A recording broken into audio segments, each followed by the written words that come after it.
దేవునికి మహిమకలుగునుగా. దేవుని మహాత్మతో అరెస్టుల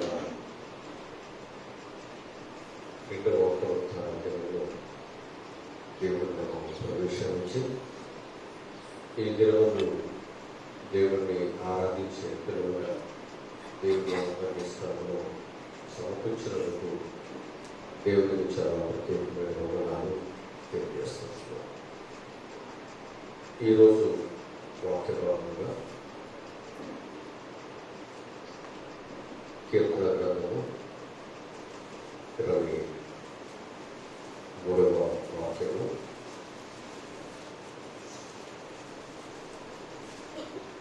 ఆరవ వాక్యాన్ని చదువుతున్నాను. నేను బ్రతుకు దినములన్నీ కృపాక్షేమలే నా వెంట వచ్చును. చిరకాలము యెహోవా మందిరములో నేను నివాసము చేశాను. ద్వితీయ పురుషాలు 33వ అధ్యాయము 24, 25 వాక్యాలు చదువుతాను. ద్వితీయ ప్రదేశాలలో 33వ అధ్యాయము 24, 25 వచనాలు చదువుతాను.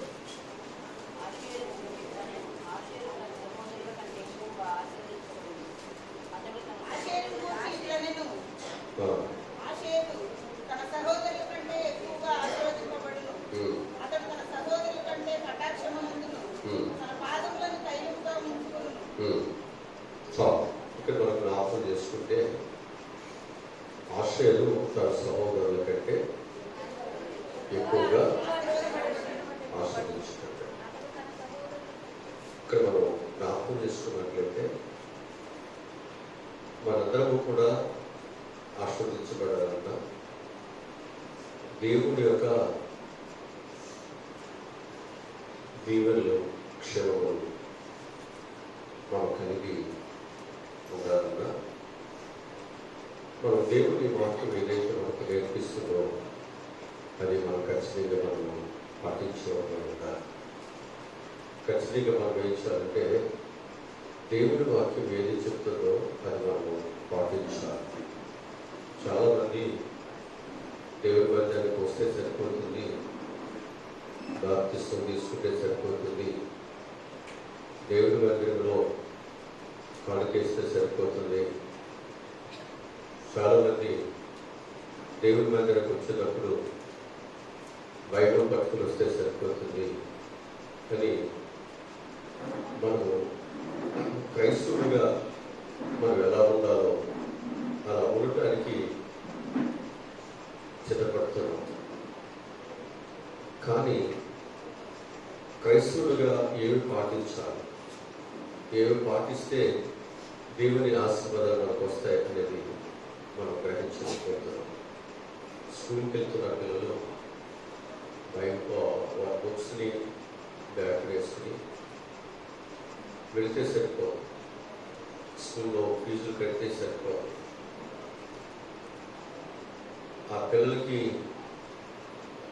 వాళ్ళు తినే భోజనం ఇష్టమైనది ఏదైతే ఉందో అది కట్టి పంపిస్తే సరిపోదు. వాళ్ళ పెద్దల కాడ లేచి పంపిస్తే సరిపోదు. వాళ్ళు చేయాల్సింది ఏంటి అంటే అక్కడ టీచర్ ఏదైతే చెప్తుందో అది వాళ్ళు చక్కగా వినాలి. అది ఇంటికి వచ్చిన తర్వాత ఇచ్చిన హోంవర్క్ని చక్కగా చేయాలి. వాళ్ళకి ఏదైతే పాఠం చెప్పారో దానిలో అడిగిన ప్రతిదానికి వారు సమాధానము చెప్పాలి. ఇవన్నీ చెబితేనే ఆ బిడ్డ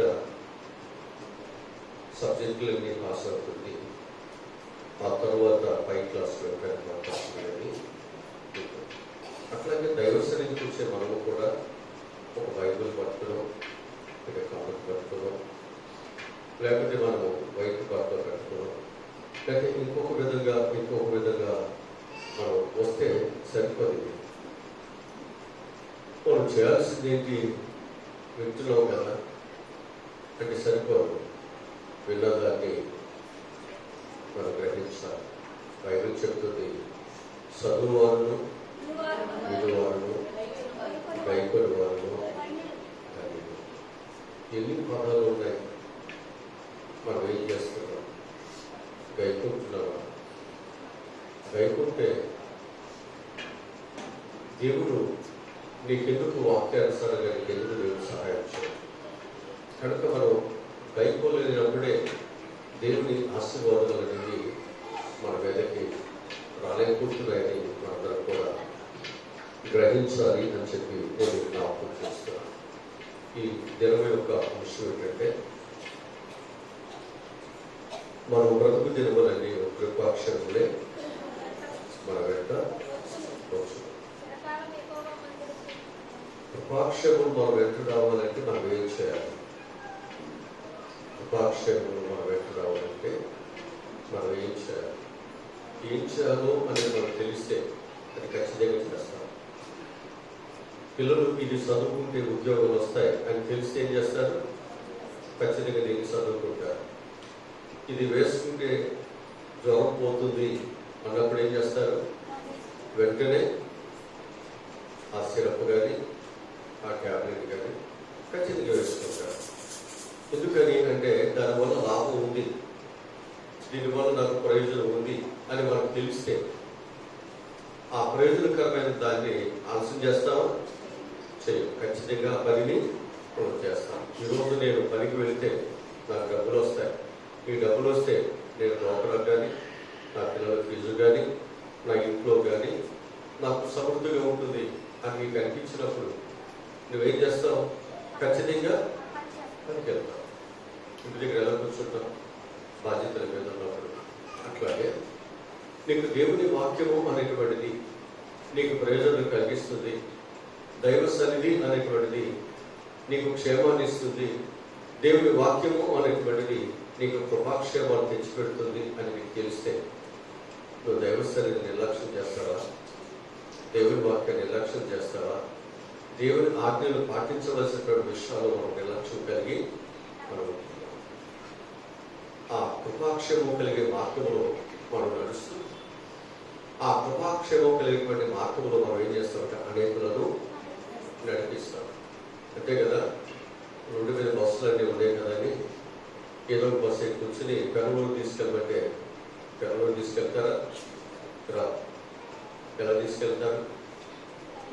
పెరలూరు వచ్చే బస్సు ఏదైతే ఉందో అది ఎక్కితేనే పెరలూరు వస్తారు. ఇన్ని బస్సులు ఉన్నాయి కదా అని ఏదో ఒకటి ఎక్కుతారంటే కుదరదు. అట్లాగే నీవు దేవుడి సన్నిధికి వచ్చాను కదా, నాకు దైవ ఆశీర్వాదాలు ఎందుకు రావు? నాకు ఎందుకు స్వస్థతలు రావు? నా దేవుడు ఎందుకు నాకు సహాయం చేయడు అంటే దేవుడు సహాయం చేయడు. ఎందుకు చేయడు అంటే మనకు దేవుడి మాట వినట్లేదు కదా. మీరు వస్తానికైతే వస్తున్నారు, వినడానికైతే వింటున్నారు, కానీ గ్రహించట్లేదుగా. మీరు వినువాదవంతులై ఉన్నారు కదా, మీ హృదయం దేవునికి దూరముగా ఉంది కదా. అలాంటప్పుడు నేను మీకు ఏ విధంగా సహాయములు చేయగలను? కనుక ప్రతి ఒక్క క్రైస్తవ జీవితాల్లో మనం కేవలం దైవ సన్నిధికి రావడం వరకే నేర్చుకున్నాం, కానీ బైబిల్ తీసుకురావడం ఒకటే నేర్చుకున్నాం, కానీ బైబిల్ చదవు. అసలు బైబిల్ ఇంటికి వెళ్ళిన తర్వాత చదివేవాళ్ళు ఎంతమంది ఉన్నారు అంటే చాలా తక్కువ మంది మాత్రమే నేను చదువుతున్నానని చెప్తారు. అంతేనా? బైబుల్ అందరికీ ఉన్నాయా? అందరికీ ఉన్నాయి. తగలేసుకుంటారా? చదువు, బైబుల్ చదువుకోవాలి. దీనివల్ల నీకు మేలు కలుగుతుంది అన్నప్పుడు. ఇప్పుడు శ్రమ కలిగినప్పుడు మనం ఎక్కడికి రావాలి?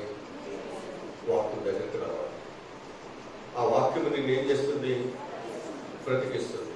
బాధలది మరి మనం ఎక్కడికి రావాలి? వాక్యం దగ్గరికి వస్తావా? వస్తావా? చూడండి, మీరు వస్తే ఈ బాధలు ఎందుకండి? మనకు బాధలు కష్టాలు రాగానే మనము ఏం చేస్తామంటే ఒక మాట చెప్తాను మీకు.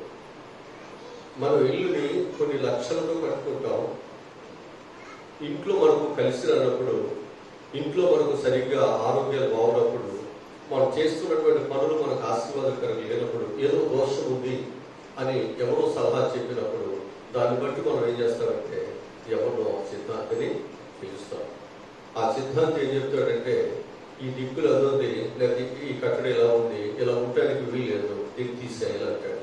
అది లక్షలతో అయినప్పటికీ ఏం చేస్తాం? నీ క్షేమం కొరకు ఏం చేస్తాం? చచ్చినట్టుగా అది తీపుకి చచ్చిపోతాం. ఇంట్లో ఉన్న మొదటి చచ్చిపోతాడు పెద్దవాడు అంటే చెట్టు కూడా తీయు. ఎందుకని ఆ చెట్టే నా భర్త ప్రాణం అన్నట్టు చూసుకుంటావు. అవునా అవునా? అది ఉంటానికి వీల్లేదు, అది ఉంటే పెద్ద ప్రాణం పోతుంది అంటే ఏం చేస్తావు? చచ్చినట్టుగా చెట్టు తీసేస్తావు. అట్లాగే నీకు కృపాక్షేమములు కలగాలి, నీకు మేలు కలగాలి అంటే దేవుడు ఏది తీసేయమంటున్నాడో దానిని మనము తీసేయాలి, పాటించాలి. ఒక మనుషుని మాత్రం మనం గౌరవిస్తున్నాం, అది లక్షలు అయినప్పటికీ కూడా ఏం చేస్తున్నాం? దాన్ని తీసి పారేస్తున్నాం. నీ క్షేమం కోసం మరొక సృష్టికర్త అయిన దేవుడి మాట మనం వింటున్నావా? కృపాక్షేమం వెంట రావాలంటే నువ్వేం చేయాలో దేవుడు చెప్తున్నాడు, నువ్వు ఎలా నడవాలని చెప్తున్నాడు, నువ్వేం చేస్తే దేవుని యొక్క ఆశీర్వాదాలు నీకు వస్తాయని దేవుడు చెప్తున్నాడు. కానీ మనం వస్తున్నాం, రక్షణ పొందుతున్నాం, కానీ మార్పు మాత్రం మనలో ఉండట్లేదు. వాక్యంలో కొన్ని మాటలు చెప్తాను, శ్రద్ధగా అందరూ దేవుడి మాటలు వినాలని మీ అందరికీ ప్రభు పక్షముగా నేను మనం చేస్తున్నాం. మనం బ్రతుకు దినములన్నీ కృపాక్షేమాలు మనం వెంట రావాలంటే మనం ఏం చేయాలి ఈరోజు నేర్చుకుంటాం. మొదటిగా చూసినట్లయితే బ్రతుకు దినములన్నీ కృపాక్షేమం మనం వెంట రావాలంటే మనం ఏం చేయాలంటే దేవుని వాక్యాన్ని మన బ్రతుకు దినములన్నింటిలో చదువుతూనే ఉండాలి. ఇది చదువుతూ వల్ల నీకు కృపాక్షేమం వస్తుందని నువ్వు గ్రహిస్తే ఏం చేయాలి? దీన్ని చదువుతూనే.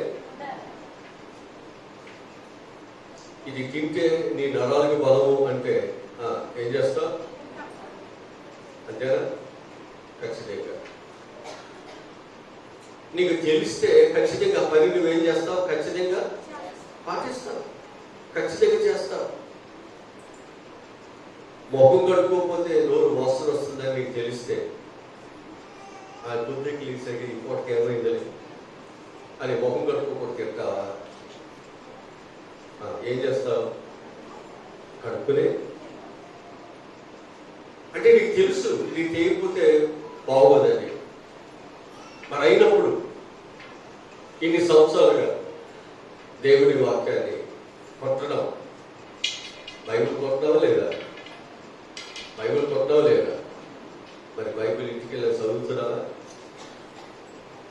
ఎంతమంది చదువుతున్నారు? నాకు తెలుసు మీరు ఎంతమంది చదువుతారు. మీరు ఎంతమంది బైబిల్ అంటే ఇంట్రెస్ట్ ఉండదో నాకు తెలుసు. ఆ బైబిల్ ఇంట్రెస్ట్ ఏంటంటే జ్వరాలు వస్తేనో, సాటాలు వస్తేనో, ఏ రోగాలు వస్తేనో, ఏదైనా పిశాచికాలంలో ఏదైనా మేరకి అప్పుడు బైబిల్ ఎక్కడ ఉందా అది తీసుకురండి. ఐగంతో ప్రార్థన చేయించు నూనె ఎక్కడ ఉంది అది కదా రాయింది. అప్పుడు దాకా నువ్వు ఎక్కడుందో తెలియదు, బైబిల్ ఎక్కడుందో తెలియదు, ఏమీ పట్టించుకోండి. మనము అది వచ్చేవో పోయేవా. పెద్ద స్కూల్లో పెట్టి వాడికి పెద్ద బ్యాగు కొని దాని నిండా బుక్స్ కొని వాడికి వాటర్ బాటిల్, వాడికి కావాల్సిన మంచి ఆహారం పెట్టి పంపిస్తే సరిపోతే ఫీజులు కడితే అక్కడ చెప్తున్న పాఠాలు వాడు నేర్చుకుంటేనే అతని ప్రయోజకుడు అవుతాడు. పెద్ద స్కూల్ నేను ప్రయోజకుడిగా చేయదు. నువ్వు బైబిల్ తీసుకొచ్చినంత మాత్రాన దేవుడి మధ్య నడిపించినంత మాత్రం నీకేం ప్రయోజనమో లేదు. దేవుడి వాక్యం ఏదైతే చెప్తుందో అది పాటించాలి. అందుకు వాక్యం మనం చెప్పేది ఏమిటంటే ద్వితీయోపదేశకాండము 17వ అధ్యాయము 22వ వాక్యాన్ని చదువు. తాను తన సహోదరుల మీద గర్వించి ఈ ధర్మమును విడిచిపెట్టి కుడికి గాని ఎడమకు గాని తాను త్వరగా వినున్నట్లు తన దేవుడైన యెహోవాకు భయపడి ఈ ధర్మశాస్త్ర వాక్యములన్నిటినీ ఈ కట్టడలను అనుసరించి నడువ నేర్చుకున్నకు అతడు తన బ్రతుకు దినములన్నిటిలో ఆ గ్రంథములో అది నువ్వు నడుచుకోవాలంటే నీకేం కావాలి? దేవుని వాక్యము కావాలి. ఇప్పుడు దావీదు ఏం చేస్తున్నాడు? దేవుని వాక్యాన్ని దివారాత్రులు ధ్యానం చేస్తున్నాడు. ఆ వాక్యం ఏం చేస్తుంది? తన పాదములకు, అంటే దేవుని వాక్యం నేను ఏం చేస్తుందంటే సరైన మార్గంలో నడిపిస్తుంది. క్రైస్తవుడుగా నేను సరైన మార్గంలో నడవాలి అని ఆశ ఉంటే నడిపించే దేవుడి వాక్యాన్ని ఏం చేయాలి? ఎప్పుడు చదవాలి? నీ బ్రతుకు దినములన్నిట ఎప్పుడు చదవాలి లేదా? మరి ఇలా చదవకుండా ఆశీర్వాదాలు వచ్చేయాలంటే వచ్చి పడతాయా? చెప్పరేంటి? ఊరి దేవుడి మందిరానికి వచ్చేస్తాయా? అప్పుడు చదువుతున్నాం అనుకుందాం.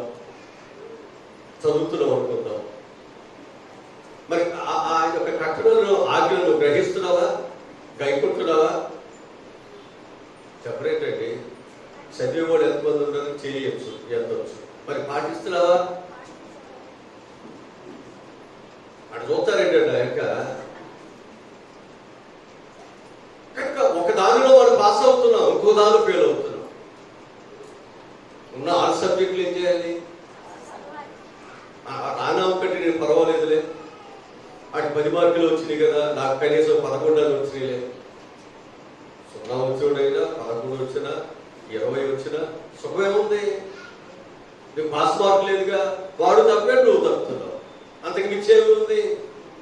మన జీవితాల్లో మనం ఎలా ఉన్నాము అంటే ఊరికే మనము దేవుని మందిరానికి వస్తున్నాం అన్నటువంటి పేరు మాత్రమే, ఊరికే మనం దేవునితో సహవాసం చేస్తున్నటువంటి పేరు మాత్రమే ఉంటుంది. కానీ మన సహవాసం దేవునితో లేదు, లోపంతో ఉంటుంది. అందుకే కృపాక్షేమము దేవుడికి ఇస్తానన్నది నువ్వు దాన్ని పొందుకోలేకపోతున్నావు. ఈ కృపాక్షేమం కొరకు నువ్వేం చేస్తున్నావు అంటే అటు ఇటు పరిగెత్తుతున్నావు. దేవుడు లేకుండా నీకేది ఏది కాదు. దేవుడి కృప ఉంటేనే ఏదైనా నీకు సహాయము దేవుడికి ఇస్తాడు. అందుకు దేవుడి నీకు కృపాక్షేమం ఇవ్వటానికే దరిద్రతలో పెద్ద కుప్పలో ఉన్న నిన్ను నన్ను కూడా లేవనెత్తడానికి దేవుడు నిన్ను పిలుచుకున్నాడు. పిలిచినప్పటికీ కూడా ఆ దరిద్రతలో ఉంటూ, ఆ లోకములో ఉంటూ, ఆ పాపములో ఉంటూ, దేవుని ఆజ్ఞకు అవిధేయులుగా ఉంటూ నీ బ్రతుకు దినములన్నీ కూడా అలాగే బ్రతికితే ఉపయోగం ఏముంది? పిలిచినంత మాత్రం ఉపయోగం ఏముంది? రక్షణ పొందినంత మాత్రం ఉపయోగం ఏముంది? దైవ సన్నిధికి వచ్చినంత మాత్రం ఉపయోగం ఏమైనా ఉందా? జాగ్రత్త. కనుక దేవుని యొక్క వాక్యం మనకి ఏం చెప్తుందంటే నువ్వు బ్రతుకు దినములన్నీ కూడా ఏం చేయాలి? దేవుని గ్రంథాన్ని మనం ఏం చేయాలి? చదవాలి. నువ్వు నేర్చుకోవాలి, ఇంకా నేర్చుకోవాలి. నేను అంత చదువంతా అయిపోయిందండి, నాకు పిహెచ్డి వర్క్ అయిపోయింది, ఇక పై చదువులకి ఏమి లేవు అని ఒకవేళ చదువు విషయాలు అనొచ్చేమో, కానీ దేవుడి దగ్గర కుదరదండి. నీ బ్రతుకు దినములన్నీ కూడా నేర్చుకుంటూనే ఉంటారు. చాలా మంది నేను చాలా భక్తి చేస్తున్నాను, నేను చాలా విశ్వాసం కలిగి ఉన్నాను అని చాలా మంది చెప్పుకుంటూ వారు ఏమైపోతున్నారు అంటే విశ్వాసతను గ్రహించలేక, సత్యమును తెలుసుకోలేక, ఇంకా విశ్వాస సంబంధమైనటువంటి పోరాటము నేనేం చేయాలి, నా విశ్వాసానికి ఏదైతే అడ్డొస్తుందో ఇంక నేనేం తీసేసుకోవాలో అది గ్రహించలేను అని చాలా మంది మిగిలిపోతున్నారు. దేవుడి మందిరంలో ఒక జన్మ కనుక 1000 జన్మల కంటే శ్రేష్టమని నీకు తెలిస్తే దైవ సన్నిధికి దూరం అయిపోతావా? దైవ సన్నిధికి దూరంగా ఉంటావా? దేవుని వాక్యం చదివితే నీకు దీవులు వస్తాయి, కృపాక్షేమాలు వస్తాయి నీకు తెలిస్తే నువ్వు దేవుని వాక్యం చదువుకుని ఉంటావా? చెప్పరేంటండి? ఖచ్చితంగా మనం ఏం చేస్తాం? చదువుతాం. అంతే, చదవాల్సింది. నువ్వు తగిన అవ్వాలంటే, కృపాక్షేమాన్ని పెట్టి రావాలంటే నువ్వేం చేయాలి? దేవుడి సన్నిధికి వచ్చే మనము బైబుల్ ఎంతో విలువగా మనం భావిస్తూ, బైబుల్ ఎంతో విలువగా దానిని మనం డబ్బులతో దాన్ని కొనుక్కుంటున్నాం, ఎంతో జాగ్రత్తగా దాన్ని దాచుకుంటాం. అలాగనే ఆ వాక్యాన్ని కూడా మనం ఏం చేయాలి? చదవాలి. చదవకుండా ఈవులు పెంచినంత కాలము ఉపయోగం ఏమి లేదు. ఇంకా నగలు కొనుక్కుని మనం వెళ్ళేసుకోకుండా బీరువాలో పెడితే ఉపయోగం ఏంటి? బట్టలు కొనుక్కొని మనం ధరించుకోకుండా బీరువాలో పెట్టుకుంటే ఉపయోగం ఏంటి? ఉపయోగం ఉందా? అది కొనుక్కున్న దేనికి? అన్నం వండుకుని తినకోకుండా దానిగా చూసుకుంటూ దాని చుట్టూ తిరిగితే ఉపయోగం ఉందా? చూస్తారండి ఆ యొక్క ఉండదు. అవసరమైతే 3 పూట్లు ఏం కదండి బలం వస్తుంది. బలం వచ్చినప్పుడు మనం ఏం చేయొచ్చు? ఇంకా 2-3 పనులైనా ఎక్స్ట్రా చేయొచ్చు, ఇంకొక గంట ఎక్స్ట్రా అయినా పని చేయొచ్చు. ఓపిక బలం ఉంటే ఇంక 10 రూపాయలు ఎక్స్ట్రా సంపాదించవచ్చు. అవునా కదా? అవును. మరి అదే ఆ బలం ఇచ్చేటువంటి ఆ భోజనమే ఏముంది నీకు పూట తినకపోతే ఏమైందిలే అని మానేస్తావా? ఎందుకంటే నువ్వు రోజు భోజనము చేయాల్సిందే. చేయకపోతే నా ఆరోగ్యం నాకు బాగుండదు. నీకు తెలిసినప్పుడు ఏం చేస్తావు? నీకు ఇష్టం ఉన్నా లేకపోయినా, ఆ రోజు కూర ఇష్టం ఉన్నా లేకపోయినా, ఎంతో కొంత అయినా ఎంతో కొంత అయినా తింటావా? ఇష్టమైన కూర కదా ఎక్స్ట్రా తింటావు అనుకోండి. ఇష్టం లేని కూడా రోజు ఇష్టం ఉన్నది వండుకుంటావా? ఇష్టం లేని కూడా ఏం చేస్తావు? తింటావు లేదా? ఆ రోజు భోజనం మానేస్తారా? అట్లాగే దేవుని వాక్యము అనేటువంటిది నీకు ప్రయోజనమును కలుగు చేస్తుంది అని నువ్వు తెలుసుకున్నప్పుడు ఖచ్చితంగా నువ్వు చదువుతావు. అది నువ్వు గ్రహించలేనప్పుడే నిర్లక్ష్యం చేస్తావు. మరి నువ్వు గ్రహించలేనప్పుడు దేవుని బిడ్డగా అసలు ఆ వాక్యమే దేవుడు అన్నప్పుడు ఆ దేవుడి వాక్యాన్ని మనం చదవటానికి, దాన్ని సంపాదించుకోవడానికి నీకు విశ్వాసం లేనప్పుడు నువ్వు దేవుడి బిడ్డగా ఎలా నువ్వు సెలవుని అవుతావు? దేవుడి బిడ్డగా చెప్పుకోవటానికి ఎలా నీకు అర్హత ఉంటుంది? నాకు అర్హత జ్ఞాపకం చేసుకోండి. కనుక మనం ఏం చేయాలి? మన బ్రతుకు దినములన్నీ ప్రపక్షంగా మనం ఎట్లుండాలంటే దేవుడి వాక్యం మనం ఏం చేయాలి? చదవాలి. ఇక్కడి నుంచి మనందరం కూడా ఏం చేయాలి? చదవాలా? వాక్యం చదువు. అందరూ చదువుతాం, అందరి పిల్లల్ని అందరూ ఏం సంపాదించుకున్నారు. ఇది మాత్రం బాగా చదువుతాం అసగట్టుకుని. ఏం చదువు? అసలు నీకు ఉపయోగకరమైనది మాత్రం చదవు. అసలు నువ్వు చేయవలసింది అదే కదా. నువ్వు దేవుడి మందిరానికి వచ్చింది అందుకొరకే కదా. దాన్ని చేయమన్నావు. అపోస్తలుల కార్యక్రమం 17వ అధ్యాయం 11వ వచనం చదువు. అపోస్తలుల కార్యక్రమం 17వ అధ్యాయం 11వ వచనం చదువుతాం.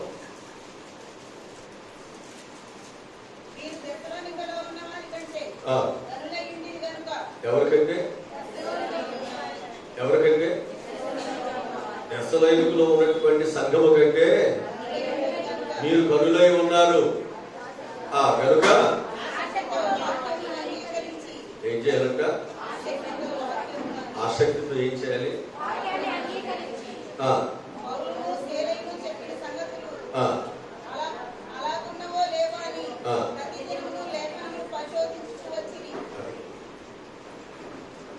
ఒక కనులు ఏం చేస్తారు అంటే దేవుడి వాక్యములు ఏం చేస్తారంటే జాగ్రత్తగా పరిశీలన చేసుకోవాలి. వీళ్ళు ఎవరికంటే గనులు? వేరే సంఘము కంటే, దెస్సలోనిక సంఘము కంటే వీళ్ళు గనులు. ఎవరు వీళ్ళు? ఏ సంఘస్థులు వీళ్ళు? ఏ సంఘస్థులు వీళ్ళు? అక్కడ ఉందండి వాక్యము. ఏ సంఘస్థులు చెప్తుంది అక్కడ? బెరయ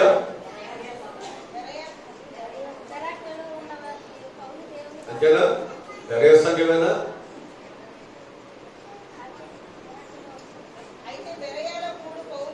చాలా ఇక్కడ మనకు తెలియాలి. ఈ సంఘము ఎలా ఉంది?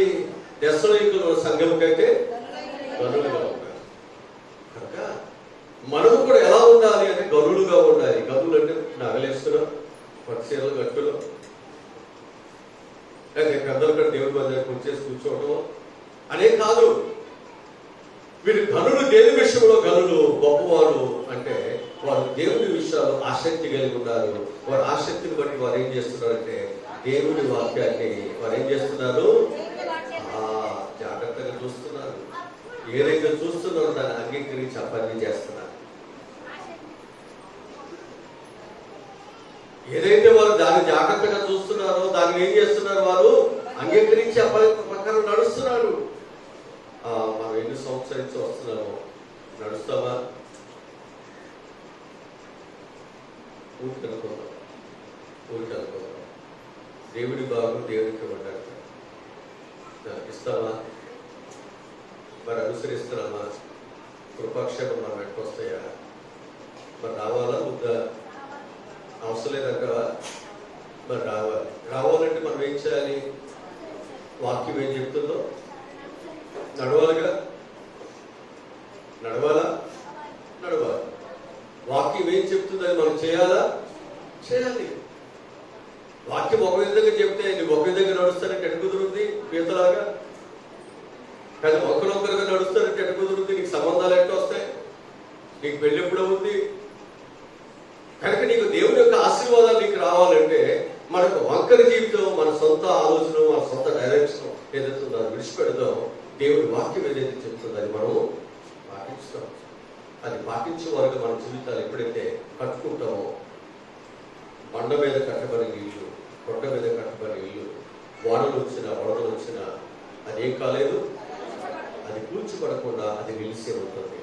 ఎన్ని కరువులు ఎన్ని బాధలు వచ్చినా దేవుని ఆశీర్వాదం నీ మీద ఉంటుంది. అందుకే ప్రతి ఒక్కరూ కూడా మనం చేయాల్సింది ఏంటి అంటే దేవుని వాక్యమును ఖచ్చితంగా మనం ఏం చేయాలి? చదవాల్సిందే. ఎంతమందికి చదవచ్చు? చదవచ్చు వాళ్ళని చేయొద్దండి. బైబుల్ ఉన్న వాళ్ళందరూ చేయొద్దండి. చదివే వాళ్ళందరూ చేయొద్దండి.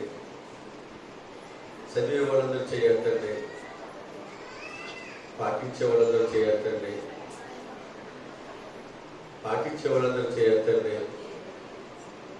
చూసారు ఎంతమంది చేయకని చెప్పారు. ఎందుకని అంటే మనం ఒక దానిలో ముందుకు వెళ్ళి మరొక దాని నడిపిస్తాం. ఓడలేదు. 1 కిలోమీటర్ ముందుకెళ్ళి 1 కిలోమీటర్ వెనక్కి వచ్చినట్టు మన లైఫ్ అంతా ఇలాగైపోతుంది. ప్రభు మనకి ఏమి బోధిస్తున్నాడు అని మనము చేయట్లేదు, పాటించట్లేదు. ప్రభు నేర్పిస్తున్నప్పుడు నేర్చుకోవట్లేదు. అందుకే మీకు ఎంతగా నేను నేర్పిస్తున్నప్పటికీ కూడా మీరు ఏం చేయట్లేదంటే మీరు నా మాట వినట్లేదు. వింటేనే కదా మీకు మేలు కలిగేది.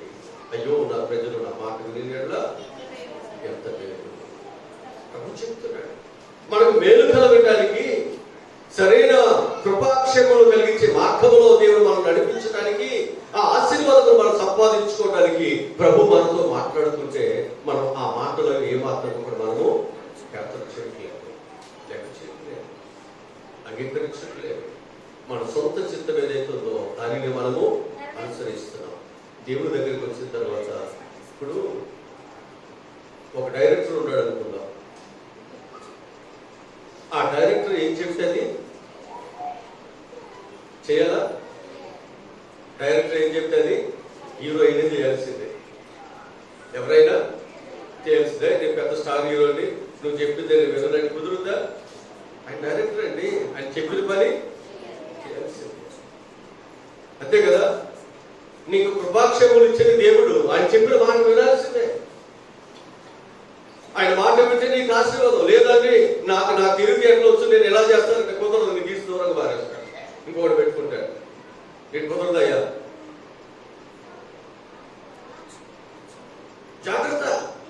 నువ్వు దేవుడి దగ్గరికి వచ్చావు, దేవుడు నేను పిలుస్తున్నాడు, నేను కోరుకున్నాడు. దేవుడు నేను ఒక తలగా, ఒక పైవాడుగా, ఒక ఆశీర్వాదకరంగా దేవుడిని చేయాలనుకుంటున్నాడు. నీ యొక్క దీనస్థితిని దేవుడు సంపన్నుగా మార్చాలనుకుంటున్నాడు. అది నీకు రావాలి అంటే నువ్వు ఖచ్చితంగా నేను పిలిచిన వాడు నమ్మదగిన వాడని ఆయన మాట చొప్పున మనం ఏం చేయాలి? ప్రయాణము. అబ్రహాము అలా ప్రయాణం చేశాడు. ఆయన మాట చొప్పున పట్టదాలని దీవులను పొందుతున్నాడు. పేతురు ఆయన మాట చొప్పున వలవేశాడు. దేవుని ఆశీర్వాదాలు సంపాదించుకున్నాడు. మోషే దేవుని మాట చొప్పున ఇశ్రాయేలు ప్రజలను బయటికి తీసుకొచ్చాడు. ఎన్ని ఆటంకాలు వచ్చిన దేవుడు సహాయమును దయచేసి దేవుని మాట చొప్పున జీవిస్తే దేవుడు ఎప్పుడు నీకు తోడుగానే, నీ పిల్లలకు దేవుడు తోడుకుంటాడు. నీకు కరువులు వచ్చిన, బాధలు వచ్చిన, కష్టాలు వచ్చిన, వ్యాధులు వచ్చిన దేవుడు ఎప్పుడు నీకు సహాయమును చేస్తాడు. ఆయన మాట విన్నప్పుడు నాకు జ్ఞానం ఉంది, నాకు బలం ఉంది, నాకు తెలివితేటలు ఉంది, నాకు డబ్బులు ఉన్నాయి, నాకు అయ్యి ఉన్నాయి, నాకు వాళ్ళు ఉన్నారు, వీళ్ళు ఉన్నారు అనుకున్నప్పుడు నీకు దేవుడే సహాయం చేస్తాడు. నీ జ్ఞానం మీద కదా నువ్వు ఆధారపడాలి. ఇక్కడికి వచ్చిన తర్వాత నువ్వు ఎవరి మీద ఆధారపడాలి? దేవుడి మీద ఆధారపడాలి. దేవుడు ఏది చెబితే అది చేయడానికి ఇష్టపడాలి. కనుక కృపాక్షములు మనం వెంట రావాలంటే మనం ఏం చేయాలి? ముందుగా ఏం చేయాలి? దేవుడి వాక్యాన్ని ఎప్పుడు వరకు చదవాలి? నువ్వు ప్రతి కాలమంతా దేవుడి వాక్యాన్ని చదువుతూనే ఉండాలా. ఇక్కడి నుంచి మనం ఏం చేద్దాం? దేవుడి వాక్యాన్ని చదువు. దీన్ని చదువువారును, వినువారును, కైకొను వారును ఒకటేనా? ఆ చదివేవారే ధనులు అన్నాడు అక్కడ కదా. మనం ఏం చేయాలి? వినాలి, చదవాలి, వినాలి, కైకొనాలి. ఇవన్నీ చేస్తేనే నీకు ఆశీర్వాదం. ఉన్న సబ్జెక్టులన్నీ పాస్ అయితేనే మరొక క్లాసులోకి. అంతేగాని నాకు ఇష్టమైన సబ్జెక్ట్ బాగా చదువుతున్న మిగతా నేను చదవనంటే కుదరదు. నీకు ఇష్టం ఉన్నా లేకపోయినా ఆ సబ్జెక్ట్ కూడా చదవాల్సిందే. అంతేగాని నీకు సొంతంగా నీకు స్కూల్ రాయరు, నీకు స్కూల్ పెట్టరు, నీకు సొంతంగా సబ్జెక్ట్ ఏమి పెట్టరు. ప్రజల్లో ఉన్నావు కాబట్టి అందరికి ఒకే సబ్జెక్టు కదా. కనుక నువ్వు అది ఇష్టం ఉన్నా లేకపోతే ఏం చేయాల్సింది? ఆ సబ్జెక్ట్ని చదవాలి. ఇదే మనకు వాక్యం పోలిస్తున్నాయి. ఇక రెండవగా మనం చూసినట్లయితే మన బ్రతుకు దినములన్నీ కూడా కృపాక్షేమం మనం వెంట రావాలంటే దేవుని యొక్క కట్టడలను, ఆజ్ఞలను మనం ఏం చేయాలన్నమాట? గైకొనాలి. ఇవి దేవుని యొక్క కట్టడలను గైకొనాలి. మనం వాక్యం నుంచి చదువుతాం. ద్వితీయోపదేశకాండం 12వ అధ్యాయం మొదటి 2 వచనాలు చదువుతాం.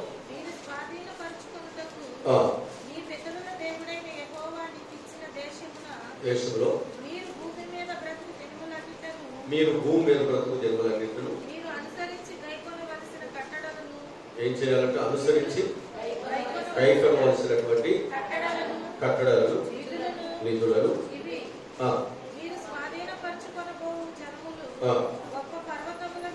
ఇక్కడ మనం జ్ఞాపకం చేసుకున్నట్లయితే మన బ్రతుకు దినములన్నీ కూడా కృపాక్షములు మన వెంట రావాలి అంటే మనం ఏం చేయాలో తెలుసండి? దేవుని యొక్క కట్టడలను, విధులను మనం ఏం చేయాలన్నమాట? గైకొనాలి. ఆయన యొక్క విధులు, ఆయన కట్టడలు ఏమైతే మనం చెప్తున్నాయో అది మనం ఏం చేయాలి? పాటించేవాళ్ళకు ఉండాలా? పాటించేవాళ్ళకు ఉండాలి లేదండి.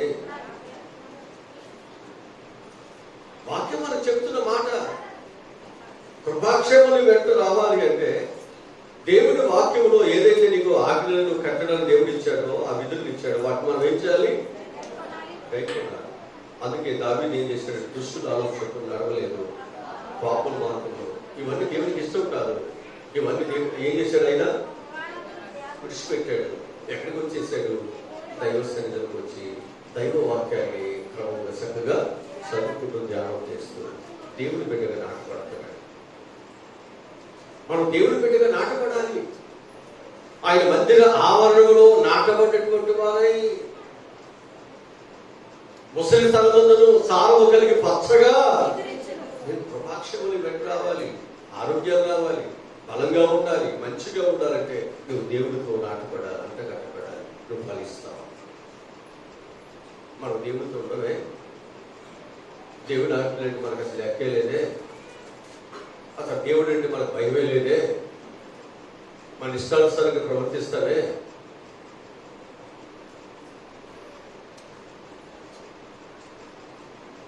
నువ్వెవరివి విలువ పెట్టి పొరపడుతున్నావు. నీవు నీ సొత్తు కాదు కదా. నువ్వు దేవుని పెట్టావు కదా. దేవుని పెట్టావు అన్నప్పుడు ఎవరు మాట వినాలి? అంతేనా? ఇప్పుడు మన పిల్లలు మన మాట వినాలా, బయట కూడా మాట వినాలా? నీ భర్త నీ మాట వినాలా, బయట కూడా మాట వినాలా? చెప్పరేంటండి.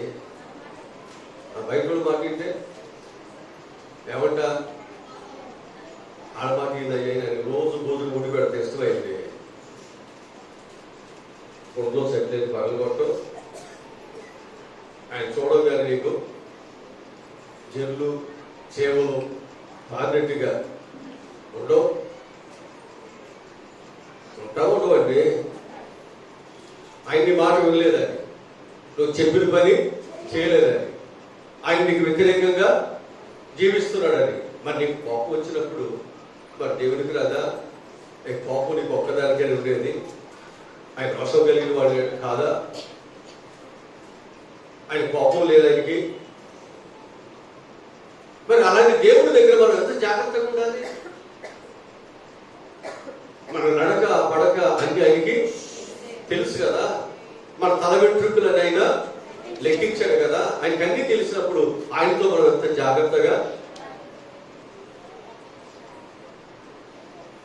అందుకు వాక్యం చెప్తుందండి, కృపాక్షేమము మనం వెంట రావాలంటే మన బ్రతుకు దేవాలన్నింటినీ మనం ఏం చేయాలి?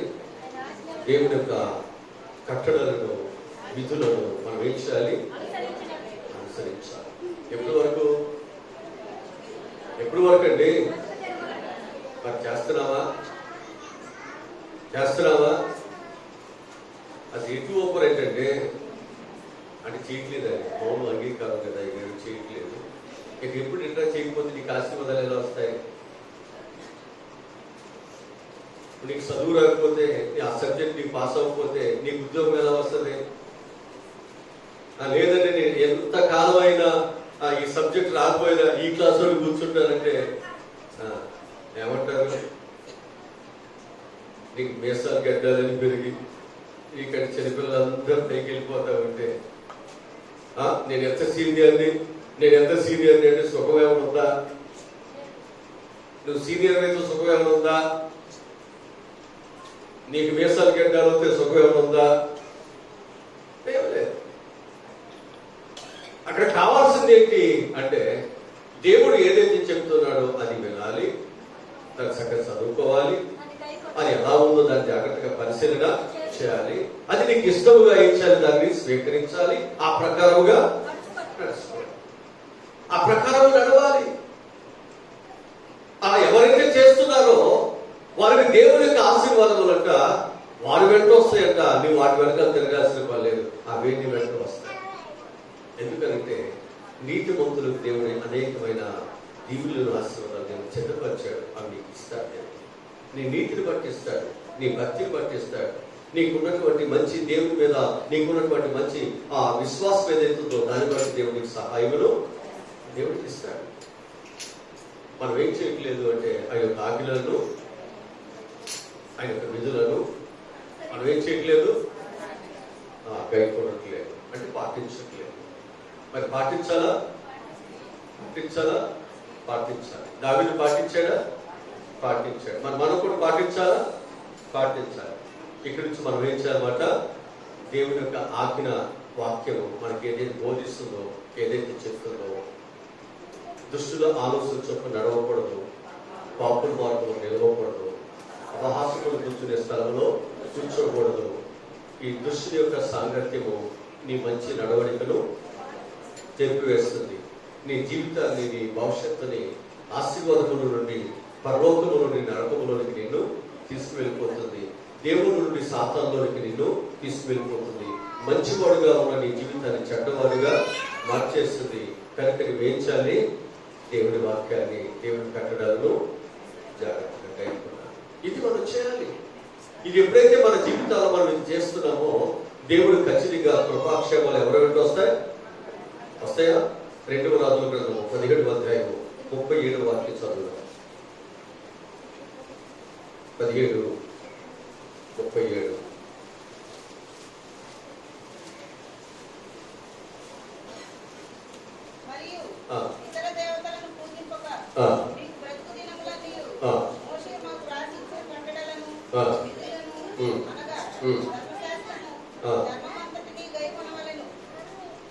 ఇక్కడ మనం జ్ఞాపకం చేసుకుంటే ఏం చేయాలంటున్నాడు? మరి ఎవరు పూజించాలి? నువ్వు ఎవరినైతే నమ్మావో, ఎవరికైతే నువ్వు ప్రతిష్ఠించుకున్నావో, ఎవరి బిడ్డగా ఉండటానికి నీవు తీర్మానము చేసుకున్నావు, ఆయన బిడ్డగానే మనం ఉండాలి. అంతే కదా? అలా ఉండాలి కదా.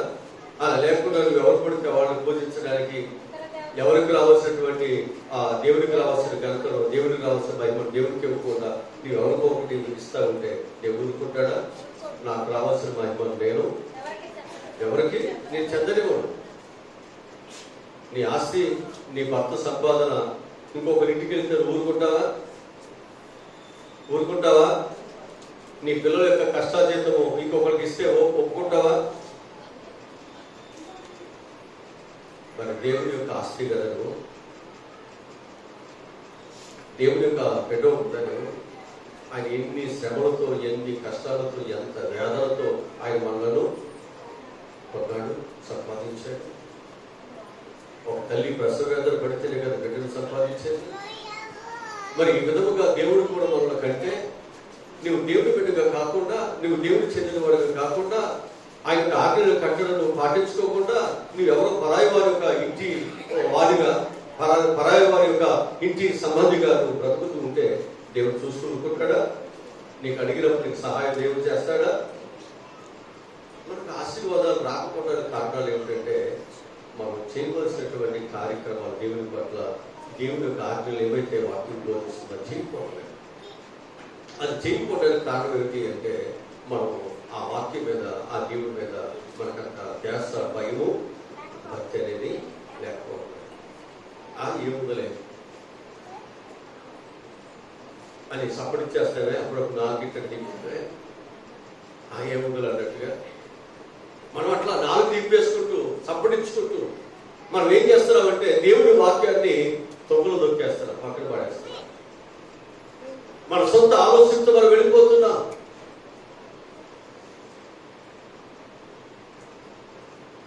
ఈరోజు నేను ఈ జ్ఞాపకం చేస్తున్నాను, మోషే ఎప్పుడు కూడా తన సొంత ఆలోచనతో ఆయన ప్రయాణం చేయలేదు. దేవుడు వెళ్ళమంటే వెళ్ళాడు, ఉండమంటే ఉన్నాడు. అందుకే దేవుడు మోషేకి ఎప్పుడు తోడుగా, తన యొక్క ప్రతి సమస్యలో దేవుడు తోడుగా ఉండి సమస్య పరిష్కరిస్తున్నాడు.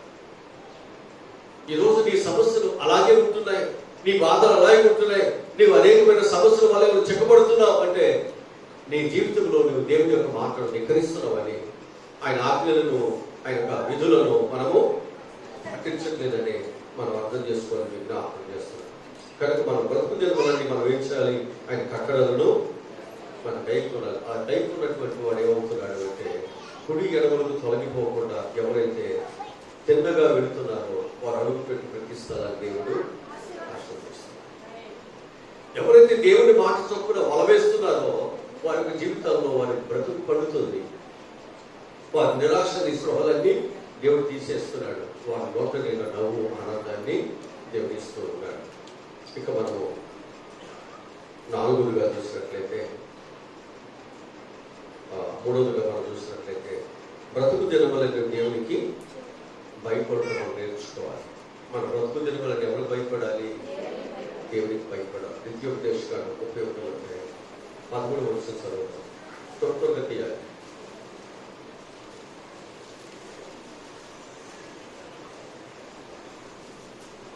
నిత్యోపదేశకాండం 31వ అధ్యాయం.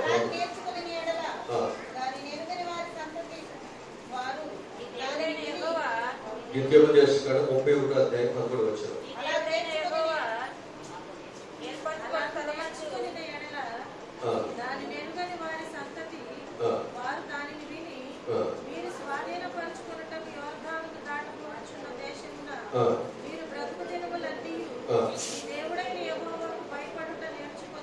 అది అలా నువ్వు నేర్చుకోకపోతే యోర్దాను నదిని దాటిన తర్వాత అయినా మనం ఏం చేయాలి? దానిని నేర్చుకోవాలి. బ్రతుకు దినములని నువ్వు ఏం చేయాలి? దానిని నేర్చుకోవాలి. నేర్చుకోవాలా? నేర్చుకున్నాక ఇక్కడికి వచ్చింది ముందే కూర్చుని పోటాక ఏ అబ్బెట్ట ఉందో, ఎవరు ఎక్కడ చీరలు కట్టుకొచ్చారు, ఎవరు ఎక్కడ నగలేసుకుని వచ్చారు, అందుక ఇక్కడికి వచ్చింది ఆన్లైన్ చూసుకోవటాక కాదు కదా. మనం ఏం చేయాలంట? మన బ్రతుకు జన్మలని మనం ఏం చేయాలి? అది దేవునికి భయపడటం అనేది నేర్చుకుంటేనే కృపాక్షేమాలు. అంతేనా? యెహోవా యందు భయభక్తులు గలవారు ఎలాగూ అంటే ఇంట్లో ఏముండాలి? భయం ఉండాలి, రెండూ ఉండాలి. నీ కుడికలు మంచిదా, ఎడవకలు మంచిదంటే ఏమంటా ఏమంటామన్నాడు? చూస్తాను యొక్క రెండు కళ్ళు మంచిగా, అంతేనా? రెండు కళ్ళు మంచివేనండి,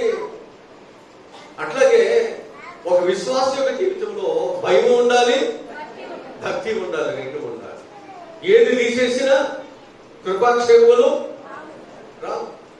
భయం ఉన్నప్పుడే భక్తి వస్తుంది, భక్తి ఉన్నప్పుడే భయం వస్తుంది. రెండు కలిసి ఉన్నాయి. ఈ రెండింటిలో ఏ పదం తీసేయటానికి వీల్లేదు. అందుకే క్రైస్తవ జీవితంలో నీ జీవితంలో దైవ ఆశీర్వాదం అనేది రావాలంటే మనకు ఏముండాలి? భయభక్తులు ఉండాలి. ఆ భయభక్తులు ఉన్నప్పుడు నువ్వేం చేస్తావు? నా తల్లిదండ్రులు నేను చేసే పనులు తెలిస్తే చూస్తే ఊరుకోరు అని నీకు భయం అనేది ఉంటే నువ్వేం చేస్తావు? ఆ పని చేయడానికి ఆశ ఉన్న లోపల చేయడానికి సాహసించావు. అంతేనా? చేయాలని ఉన్నా మనలో ఏముంది? భయం ఉంది. భర్త ఏమని ఉంటాడేమో, అత్తమామ ఉంటాడేమో, ఒకవేళ నేను చేస్తున్న తప్పు తెలిస్తే ఒకవేళ నా కాపురం అవుతుందో, ఒక భయం అనేది మనలో ఉంటే ఆశలు ఉన్నా మనం ఏం చేద్దాం? ఆ పనిని దూరంగా పారిపోవాలి. అదే సంవత్సరం అన్నా అత్తమామన్నా పెద్దలన్నా భయం లేని వాళ్ళే వారి విషయాలు తెగించి వారు ప్రవర్తిస్తారు. అవును కదా? అందుకు ఇక్కడ ఉన్నాడు, దేవుని యొక్క కృపాక్షము మనం వెంట రావాలంటే మన బ్రతుకు దినములన్నీ మనం ఏం చేయాలంటే దేవుని యందు భయపడటం మనము నేర్చుకోవాలి. ఏమి నేర్చుకోవాలి? దేవుని యందు భయపడటం అనేది మనము నేర్చుకోండి. ఇప్పుడు ఆ యోర్దాను నదికి అవతల పక్క నువ్వు ఎట్లా ఉన్నావో పర్వాలేదు, కానీ ఇప్పుడు యోర్దాను నది దాటి వాగ్దానం చేసుకోవడానికి దేవుడిని తీసుకువెళ్తున్నాడు. ఇప్పటికైనా భయం కలిగి ఉండు. నిన్ను దేవుడు దీవించడానికి దేవుడు రక్షించాడు. రక్షణ పొందకమునుపు నిష్ఠానుసారంగా నువ్వు బ్రతికావు, ఓకే. కానీ ఇప్పుడు రక్షణ పొందిన తర్వాత కూడా నీవు భయం లేకుండా బ్రతుకుతున్నావు అంటే ఇక దేవుడు నీకు ఏం మేలు చేస్తాడు? నువ్వు దేవుడి కొరకు నువ్వేం బ్రతుకుతావు? ఆలోచించి మన జీవితాల్లో మన మంచి నిర్ణయాలు మన ముందుకి సాగిపోవాల్సిన అవసరం మన మీద ఉంది అని చెప్పి నేను విజ్ఞాపనం చేస్తున్నాను. 4వది మనం చూస్తే మన బ్రతుకు దినములని మనం దేవునికి ప్రసిద్ధులుగా మనం గుర్తించాలి, మనం బ్రతకాలి, అలాగే మనం జీవించాలి. మొదటి సమయంలో గ్రంథము 1వ అధ్యాయము 28వ వాక్యం చదువుదాం. 1వ అధ్యాయము 28వ వాక్యము.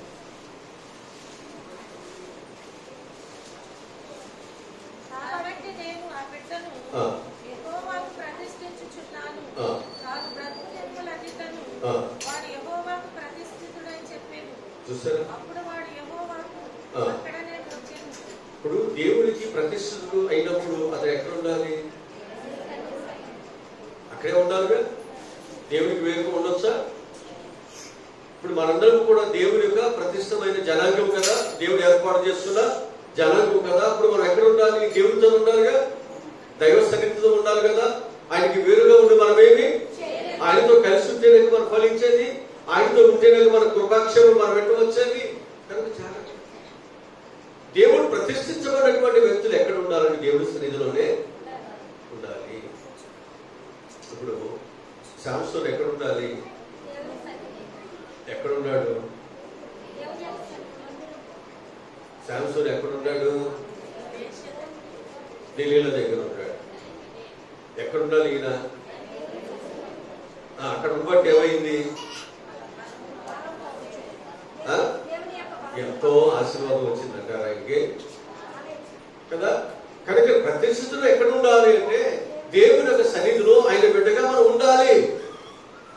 నువ్వు అక్కడ లేకుండా ఒక లోకస్తులాగా శరీర సంబంధమైన వాడుగా దేవుడు ఎరగినటువంటి ప్రజలాగా నువ్వు ఎక్కడో ఉండాలంటే నీకు దేవుని యొక్క ఆశీర్వాదం ఎలా వస్తుంది?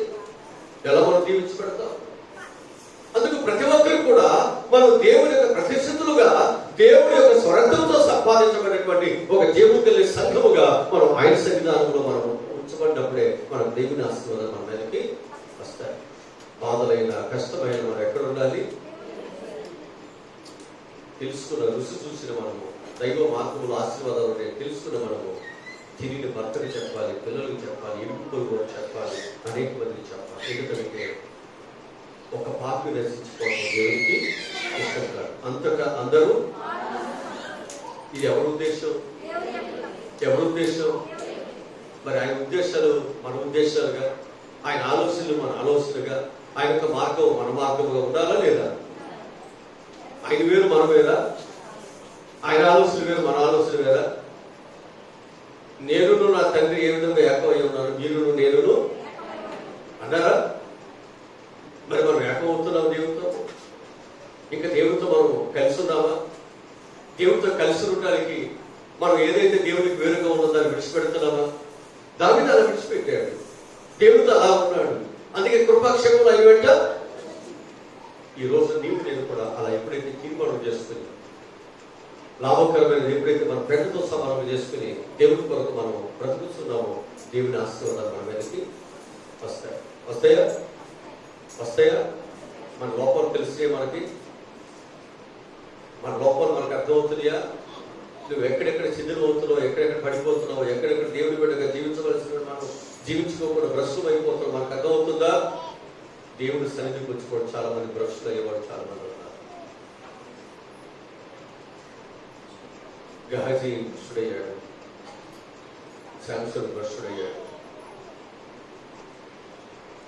ఇంకా అసలైన మర్చిపోయాడండి ఇస్రాయేలు యోధ అని. ఆయన కూడా ఏమయ్యాడు? భ్రష్టుడయ్యాడు. ఎంతమంది భ్రష్టులు అవుతున్నారు ఇక్కడ. దేవుడు నిన్ను ప్రేమించి నిన్ను రక్షించి నేను పరలోకానికి తీసుకెళ్ళాలని అనుకుంటుంటే నువ్వు మధ్యలోనే రాలిపోతూ వెలుగుతూ ఆయన మీద తిరుగుబాటు చేస్తూ ఆయనకు ఇష్టం లేనటువంటి పనులను చేస్తూ వాగ్దాన దేశంలోకి వెళుతూ ఉండాలి. నువ్వు మధ్యలోనే నీ కాలాన్ని ముగిస్తున్నావు. ఆలోచించాలి.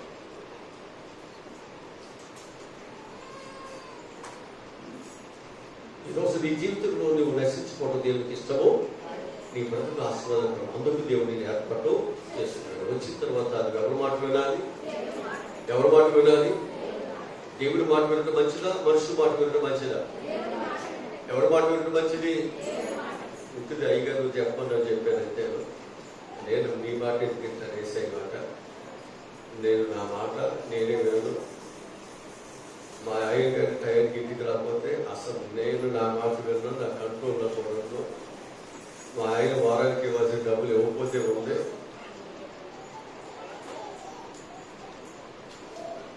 కనుక క్రైస్తవ జీవితాల్లో జాగ్రత్త. మనం ఎవరి మాట వినాలి? దేవుడి మాట మనము వినాలి. కనుక అన్న ఏదైతే దేవుడి దగ్గర మాట ఇచ్చిందో ఆ మాటకు కట్టుబడి ఏం చేసింది? ఆ కుమారుడు దేవునికి ప్రతిష్ఠించిందా? ఆ కుమారుడు కూడా ఎక్కడ ఉన్నాడు? ఉన్నాడా? దేవుడు పని చేస్తున్నాడా? కొంతమంది ప్రతిష్ఠించుకుని పనిచేసే వాళ్ళు ఉన్నారు. తెల్లగట్టు వచ్చి పని చేస్తున్నారు, చూస్తున్నారు. కొంతమంది వారం నెల చర్చిని చూడటం, కడగటం, ఇవన్నీ పాత్రలు చేయటం చేస్తున్నారా? కొంతమంది ఊరికి వచ్చి ఇక్కడ ఇటుకలోనే ఏంటి, ఇక్కడ గడ్డి పీస్తుంది ఏంటి, వీళ్ళు చూడవరు. వీళ్ళు పెత్తనంలో అనమాట. ఎక్కడేముంది ఏళ్ళు పెట్టి చూసేవాళ్ళు. వీళ్ళు పనిచేసే బ్యాచ్ కాదు. ఈ బ్యాచ్ ఏంటంటే ఎవరెందుకు చూడలేదు అయ్యగారు అని ప్రశ్నించడానికి. కొంతమంది బ్యాచ్ రకరకాలుగా ఉంటారు. అలా కాదండి. మనం ఏం చేయాలి? దేవుడికి ప్రతిష్ఠించుకున్న తర్వాత దేవుడి పనిని మనం చేయాలి. అవసరమైతే అప్పటికప్పుడు మనం ఏం చేయాలి? ఒకవేళ కనిపిస్తే వెంటనే చీపులు ఇవన్నీ పట్టుకుని వెంటనే మనం దాన్ని చూసేయాలి. అది మనం నేర్చుకోవాలి. ఒక దేవుడి కొరకు మనం ప్రతిష్ఠించబడిన తర్వాత దేవుడు నీకు అవకాశం ఇచ్చినప్పుడు ఆ పనిని మనం ఏం చేయాలి? దానిని చేయాలి. నీకు అవకాశం ఇచ్చాడు. ఇన్ని రోజులు నీకు లేదు, ఈ రోజు నీకు అవకాశం వచ్చింది. అవకాశం నువ్వు చేయదలుచుకోకుండా వెంటనే పనిని నువ్వు చేయగలిగితే ఆ విధేయతను బట్టి దేవునికి సహాయములు చేస్తాడు తప్పకుండా. అందుకంటే లోపడినటువంటి బిడ్డల వైపు జనమల్ల నా చేతులు ఇంకా వింటారేమో, లోపడతారేమో, వారిని నా చేతులకు వస్తారేమో, వారు తీసుకుని దీవించాలి. హల్లెలూయా, హల్లెలూయా. కనుక మనం బ్రతుకు దినములన్నీ మనం ఏం చేయాలి? దేవునికి ప్రతిష్ఠితులుగా ఉండాలి. ఐదవదిగా మన బ్రతుకు దినములన్నీ మన దేవుడు అయినటువంటి మన గొప్ప నాయకుడు అయినటువంటి దేవుడు మనం ఏం చేయాలి? గౌరవించాలా? ఎవరు గౌరవించాలి? యేసయ్యని గౌరవించాలి. ఇప్పుడు యేసయ్య ఇక్కడ లేడు కాబట్టి ఎవరు గౌరవించాలి? ఫోటోని గౌరవిస్తాం అయ్యగారండి. ఆ ఫోటోకి దండేస్తాం, ఆ ఫోటో దగ్గర దీపం వెలిగిస్తాం, ఆ ఫోటోకి నైవేద్యం పెడతాం. నీ దిక్కుమాల మొక్కలు మాత్రం మేము ఏం చేయం అని పాస్టర్ గారు అంటే ప్రతినిధి ఎవరు? దేవుడు ప్రతినిధి ఎవరంటే దైవజనుడేగా. ఇప్పుడు మనం ఎవరిని గౌరవిస్తే దేవుడు గౌరవించినట్టు మరి గౌరవించాలి లేదా? ఇప్పుడు వచ్చిన గైగారి మనం మాట్లాడారు అంటే ఎక్కడ కుదురుంది? దేవుడు కృపాక్షేమం వెంట తీసుకొస్తారన్నప్పుడు ఆ కృపాక్షేమం ఉన్నప్పుడు మనం ఏమవుతాం? మనం ఉంటాం లేదా? తృప్తిగా ఉంటాం లేదా? సంతోషంగా ఉంటాం లేదా? కనుక నువ్వు దేవుడి మాట వినాలి. విన్న తర్వాత కృపాక్షేమాలు వచ్చేది. వచ్చిన తర్వాత కదా నువ్వు సుఖంగా నెమ్మదిగా ఉండేది. అంతేనా? ఎక్కడ సామెతల గ్రంథం 3వ అధ్యాయంలో ఏం చెప్తాడు? 3వ అధ్యాయం 1వ వచనం దగ్గర చదివితే ఏమంటాడండి? సుఖజీవితో కలిసి సంవత్సరంలో శాంతిని దేవుడు ఎప్పుడు ఇస్తాడు? ఎప్పుడు ఇస్తాడు? ఆయన ఆజ్ఞలను, ఆయన కట్టడాలను హృదయపూర్వకంగా. మరేంటి? అయ్యగారు అక్కడికి వెళ్ళొద్దు అన్నాడు. మీరేం చేయాలి? వెళ్ళకుండా ఉండాలి. అయ్యగారు నీ మాట మాకేం లెక్క చదువా? నేను మా ఆయన మాట ఏమో, మా అత్తగారి మాట అసలు లెక్కే లేదు, అసలు నీ మాట మాకేంటి అంటే ఎట్ట కుదురుద్ది? ఇప్పుడు నేను ఎవరి ప్రతినిధికి ఇక్కడ నిలబడ్డాను? దేవుడి ప్రతినిధికి నిలబడ్డాను. ఇప్పుడు నా మాట మీరు వినాలో లేదా? ఇప్పుడు నేను ఏది మాట్లాడి ఎవరి కొరకు? సంఘక్షేమం కొరకు, అంటే మీ కొరకు. మరి మీ కొరకు మాట్లాడేటప్పుడు అరే నువ్వు కూర్చున్న చెట్టు నరుక్కుంటున్నావు, కింద పడతావునంటే నేను నరుక్కుంటానంటే ఎట్ట? నీ సంఘాలు పాడు చేస్తున్నావునంటే నేను పాడు చేస్తానంటే ఎట్ట కుదురుద్ది? కుదరదు కదా. పాడు చేస్తే మంచిది కాదు. కట్టాలంటే దీన్ని నిలబెట్టాలి. దీని కొరకు అవసరం మనం ఎన్ని శ్రమలైనా పడాలి. ఉన్నదాన్ని పాడు చేస్తానంటే ఎట్ట? అది కట్టడానికి ఎన్ని డబ్బులు అవుతుంది నీకేం తెలుసు? పడగొట్టుకోవడం పెద్ద ఈజీయే కదండి పాడు చేయడం. జాగ్రత్త. మనం ఏం చేయాలంటే మన ఎదుట ఉంచమన్నటువంటి మన యొక్క నాయకులను మనం ఏం చేయాలి? మనం వారిని గౌరవించాలి. యెహోషువ గ్రంథము 4వ అధ్యాయం 14వ వచనం చదవండి. యెహోషువ గ్రంథము 4వ అధ్యాయం 14వ వచనం చదవండి.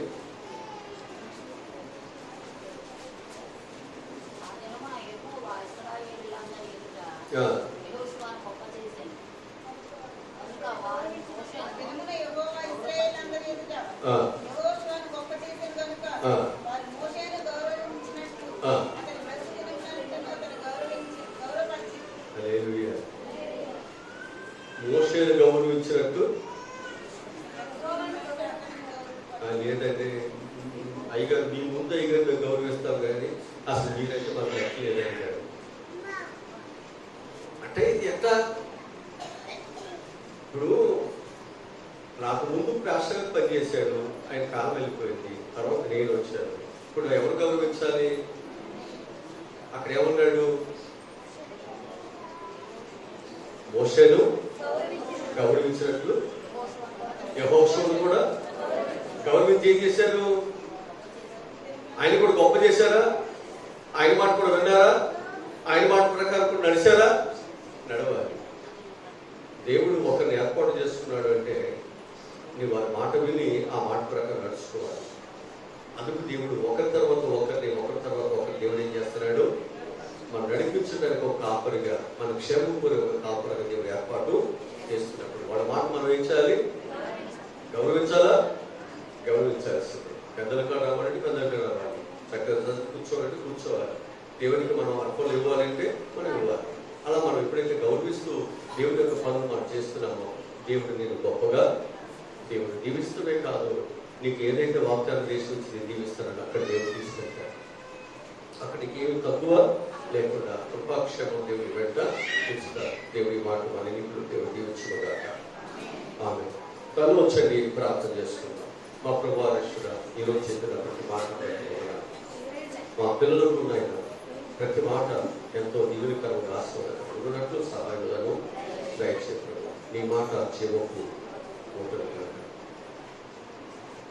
ఆ మాటలతో మమ్మల్ని బ్రతికించేది అదే మా ఆత్మని అభివృద్ధించడానికి ప్రయత్నించి అందరూ చక్కగా దైవ సన్నిధిని ప్రేమించి నీ సన్నిధికి అనేకమైన రాక సహాయాలను దయచేయండి. వచ్చిన ప్రతి ఒక్కరైనా అజ్ఞానంతో లేకుండా జ్ఞానాన్ని మాకు బోధిస్తున్నా, నేర్పిస్తున్నా. మేము ఆ మాట వెనుకోకుండా మేము విడిదిద్దినట్లయితే ఆనాడు ఇశ్రాయేలు ప్రజలు మోషే మాట వెనుక నష్టపోయారు, యెహోషువ మాట వెనుక నష్టపోయారు. మేము నీ మాట కూడా వెనుక మేము నష్టపోతాం. నష్టపోయే వస్తువులు కాకుండా కృపాక్షలో పొందుకున్న జీవించబడినటువంటి వలసలో అయ్యా మేము మా సంఘము మా కుటుంబాలు ఉంచబడినటువంటి సహాయములను దయచేయండి. యేసు నామములో ఈ మనవుని ప్రార్థన అడిగి పొందుకుని